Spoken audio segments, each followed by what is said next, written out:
রাজধানীর মিরপুরে জনসভার মধ্য দিয়ে আনুষ্ঠানিকভাবে নির্বাচনী প্রচারে নামছে জামায়াতে ইসলামী। মিরপুরে আদর্শ স্কুল মাঠে জনসভায় দলটির আমির ডাক্তার শফিকুর রহমান সহ 10 দলীয় জোটের নেতারা অংশ নেবেন। জনসভার খবর জানাতে সেখান থেকে সরাসরি যুক্ত হচ্ছেন আমাদের সহকর্মী সাদ আহমেদ। সাদ, কখন শুরু হবে জনসভা? নেতাকর্মীরা আসতে শুরু করেছেন কিনা, সার্বিক পরিস্থিতি সম্পর্কে আমাদেরকে জানাবেন। রয়েছে মিরপুর আদর্শ উচ্চ বিদ্যালয় মাঠে এবং এখান থেকে কিন্তু আজ জনসভার মধ্য দিয়ে নির্বাচনী প্রচারণা শুরু করবেন বাংলাদেশ জামায়াত ইসলামের আমির ডাক্তার শফিকুর রহমান এবং 2টার দিকে সেই জনসভা শুরু হওয়ার কথা থাকলেও পরবর্তীতে কিন্তু সেটি বেলা 2:30টার দিকে নিয়ে যাওয়া হয় এবং এখন পর্যন্ত আমরা দেখছি যে নেতাকর্মীরা কিন্তু আস্তে আস্তে কিন্তু আসতে শুরু করেছেন এবং আমি যদি মঞ্চটি একটু দেখাতে চাই যে মঞ্চের যে সামনের আশপাশ কিন্তু আস্তে আস্তে নেতাকর্মীদের উপস্থিতি কিন্তু কানে কানে পূর্ণ হচ্ছে, এমনটা কিন্তু আমরা দেখতে পাচ্ছি। এবং আপনারা যেমনটি জানেন যে নির্বাচন উপলক্ষে যে গতকাল প্রতীক বরাদ্দর পরপরই কিন্তু বিভিন্ন দল কিন্তু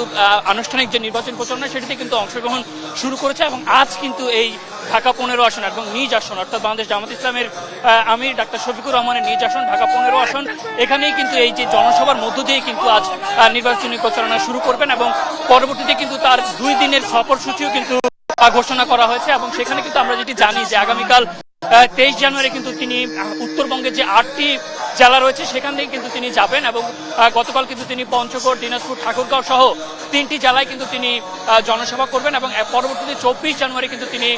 আবু সাঈদের কবর জিয়ারত শুরু করার মধ্য দিয়ে কিন্তু রংপুরে জনসভা করবেন। এরপর কিন্তু গাইবান্ধা, সিরাজগঞ্জ, পাবনা জেলার মধ্য দিয়ে কিন্তু তিনি উত্তরবঙ্গের সফর শেষ করে ঢাকায় ফিরবেন এবং পরবর্তীতে তিনি ঢাকায় এসে ঢাকা 5, 6 ও 7 আসনের নির্বাচনী প্রচারণা কিন্তু তিনি শুরু করবেন, এমনটাই কিন্তু আমরা জানতে পেরেছি। অন্যদিকে আপনারা যেমনটি জানেন যে জামাত ইসলামী কিন্তু 10 দলীয় যে ঐক্য সেটিতে কিন্তু আমরা সবশেষ যেটি জানতে পেরেছি জামাত হয়তো 215 আসনের জন্য কিন্তু তারা নির্বাচন করবেন এবং শরীরদের জন্য যে বাকি আসনগুলো সেটি হয়তো তারা ছাড়বেন, এমনটাই কিন্তু আমরা জানতে পেরেছি। এবং সেখানে কিন্তু